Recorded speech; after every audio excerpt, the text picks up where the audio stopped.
Salve, salve tricolores, sejam bem-vindos a mais um vídeo aqui do canal. Se você é novo por aqui, não esqueça de se inscrever aí embaixo, deixar o like no vídeo e me seguir lá no Instagram, AlemãoSPFC. E agora, sem enrolar, vamos pro vídeo de hoje, desejando uma excelente quarta-feira. Deus abençoe nosso dia, São Paulinos e São Paulinas, e já vamos começar com a notícia do dia, né? O Dorival Júnior, técnico do Corinthians, indicou a contratação do volante Alisson do São Paulo, de 32 anos de idade. Alisson, que é um jogador que o Dorival gosta bastante, Dorival que também venceu a Copa do Brasil com o Corinthians nesta última temporada, vão jogar a Libertadores, indicou a contratação. Por enquanto o Corinthians está sondando aí a situação, o São Paulo está tentando também aí aqueles moldes que a gente já conhece muito bem, né, envolvendo alguma troca de jogador, e um jogador interessante que o São Paulo viu do Corinthians foi o volante Ranieri. O Corinthians não se interessou pela possibilidade da troca do Ranieri, estuda envolver outros jogadores no negócio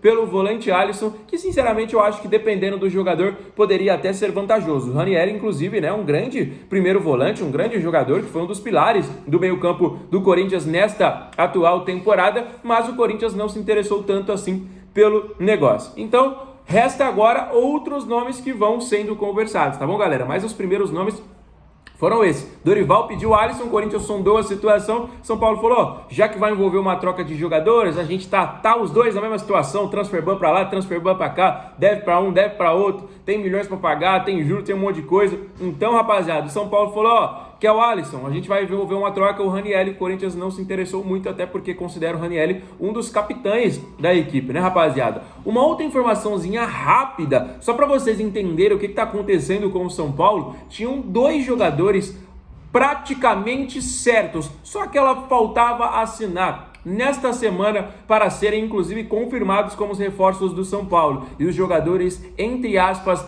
deram para trás devido a toda a crise política que vive o clube, tá bom, rapaziada? Então, só para vocês entenderem como é que tá difícil o mercado que o São Paulo tá tentando aí trabalhar. Agora o Ranieri não vem e a gente tá aguardando outros nomes aí, tá bom, rapaziada? Vai esse nome, vamos conversar aí, vai conversando os rivais, né? Então podemos ter uma troca de jogadores entre São Paulo e Corinthians. Já a negociação com o Botafogo já era, tá bom, galera? Ferrarese, Pablo Maia, jogadores que estavam aí negociando há muito tempo, desde o final do ano de 2025, a negociação não aconteceu, se estendeu demais, foi falado em troca, aí foi falado em combo de troca, nenhuma das negociações acabou acontecendo. Então, só para vocês também ficarem 100% atualizados. E falando sobre justamente, né, o que está acontecendo durante a semana, anotem na agenda.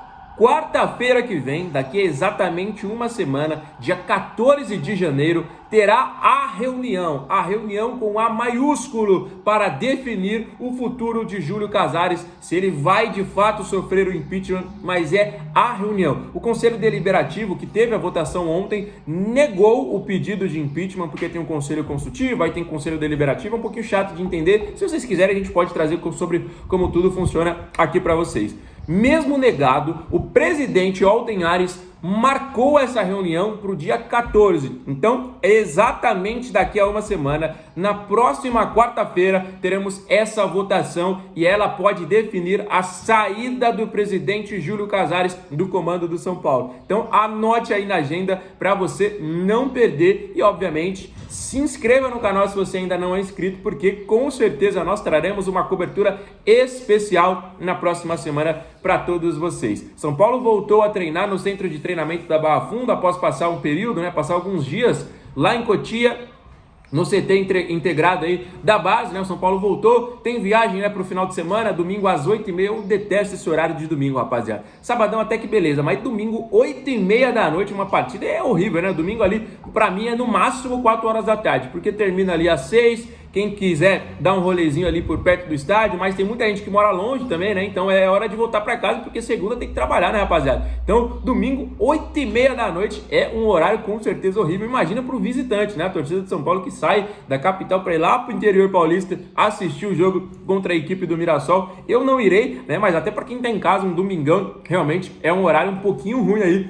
para assistir qualquer partida, né, rapaziada? Então, domingo, 8h30 da noite teremos a estreia do São Paulo no Campeonato Paulista contra a equipe do Mirassol. E sabe quem podemos ter em campo? Lucas Ramon, que em tese é jogador do São Paulo, só que será jogador do São Paulo em maio e pode estar em campo. Aí obviamente pode ter alguma questão aí ainda contratual, porque o São Paulo está tentando o jogador de maneira imediata, o Mirassol não quer ceder, então o Mirassol conta com o jogador até maio, né, mais ou menos ali perto da paralisação da Copa do Mundo. E aí depois, segundo algumas fontes que a gente obteve, o Mirassol vai utilizar essa parada da Copa do Mundo como uma janela de transferência aí para chegar um novo lateral. Esse é o plano A do Mirassol, a não ser que aconteça aí um empréstimo de um jogador do São Paulo, por exemplo, o Tolói, né? Foi falado, o Tolói vai ser emprestado para o Mirassol e tudo mais, mas o Mirassol acabou contratando 2 zagueiros aí nesses últimos dias. Ontem, inclusive, anunciou o William Machado e também um outro zagueiro que é, acho que é Lucas, não esqueci o outro nome dele agora, Lucas Oliveira, se eu não me engano. Então, pode ser que não aconteça essa negociação, né? Mas foi falado aí, né, do Tolói na equipe do Mirassol e a gente está aguardando, está acompanhando todos os bastidores de todos os clubes para a gente trazer as informações aqui para vocês, né? A Copinha segue a pleno vapor, agora tá tendo jogo, inclusive a segunda rodada da competição para o São Paulo, né? O time tá bom, eu acho que o time tá sim bom, tem muito moleque bom de bola. São Paulo pode ser bicampeão da Copinha, né? Eu acho que a gente pode manter esse título aí na nossa galeria, porque é um time que tem uma molecada muito boa. O TT, eu gosto muito do TT, gosto muito do Igor Felisberto, lateral direito, eu acho que ele pode ter oportunidades, apesar de ter Cedric, Mike, agora até o Lucas Ramon. Eu acho que o Igor Felisberto é um garoto que vai pedir passagem, porque ele é muito bom ali na lateral direita. Tem o Potts, né, que apesar de não ser titular, o Juan Potts, ele joga demais. Eu acho que esse moleque vai começar aí a surgir na equipe do São Paulo, e quando surgir não vai parar de ter oportunidade, porque ele é muito qualificado. Ele não é tão intenso, né, igual os técnicos pedem hoje em dia, mas qualidade, bola no pé, o moleque joga demais, tá bom, rapaziada? Então tem muita coisa acontecendo aí no Tricolor, mas sinceramente o que eu mais espero que aconteça é a saída do Casares. E como eu disse para vocês nos últimos vídeos, é só a ponta do iceberg. Não adianta, de fato, só sair o Júlio Casares. Tem que sair muita gente, né, rapaziada? O Leco tá lá, o Aidar. O que esses caras querem no São Paulo ainda, depois de terem destruído? Esses caras vivem normalmente, rapaziada. Esses caras vão ao clube, fazem o que querem, votam, fazem tudo o que bem entendem e estragam a história do São Paulo, igual o Leco estragou, igual o Aidar estragou. O Júlio Casares vai acontecer a mesma coisa e continuam normalmente. Pelo que eu acompanhei aí, a torcida independente está fazendo aí uma convocação geral para que a torcida esteja presente no dia 14, justamente quando for ter a votação para o impeachment do presidente. A ideia é que tenha aí tanta pressão para que o presidente de fato ceda, né? Caso não aconteça o impeachment, ele peça a renúncia. Então, essa é a ideia inicial da torcida do São Paulo. Segundo algumas fontes próximas ao Júlio Casares, a ideia é de que o presidente não vai renunciar, independente de pressão,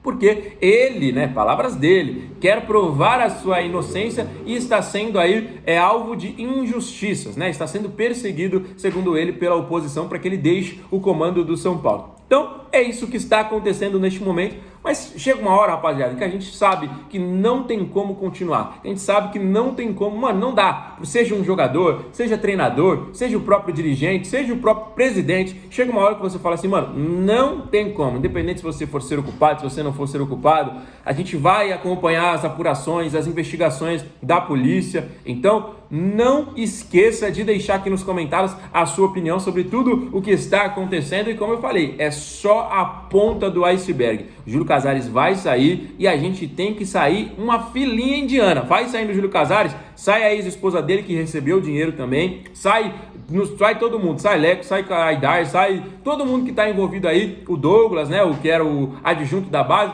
sai todo mundo e começa do zero, porque senão, rapaziada, o São Paulo vai ser rebaixado. Eu tô falando isso já faz muito tempo. A gente, na última temporada, mesmo terminando aí na parte de cima da tabela, foi um ano completamente desastroso, a gente sabe disso, eliminações, vexames, goleada que ninguém fala, né? A gente somou 6 do Fluminense. Não sei se a rapaziada aí tá lembrando, mas a gente foi humilhado pelo Fluminense. Eu olhava o celular, tava dirigindo ali, tive um compromisso no dia, era 1, 2, 3, 4, 5, 6, eu falei, pô, o que tá acontecendo com o São Paulo? Será que estão deixando o Fluminense ganhar? Pra quem não se lembra, né? A gente foi goleado pelo Fluminense, a gente foi eliminado pelo Atlético Paranaense na Série B da Copa do Brasil, um jogo completamente fácil. Então, rapaziada, é um ano de 2026 que tende a ser pior do que foi 2025, até porque a Libertadores nem vamos disputar. Então, tende a ser pior, porque o elenco é o mesmo, não aconteceu nada de diferente. O Danielzinho não é o salvador da pátria, o Coronel não é o salvador da pátria, que são os dois únicos reforços que chegaram.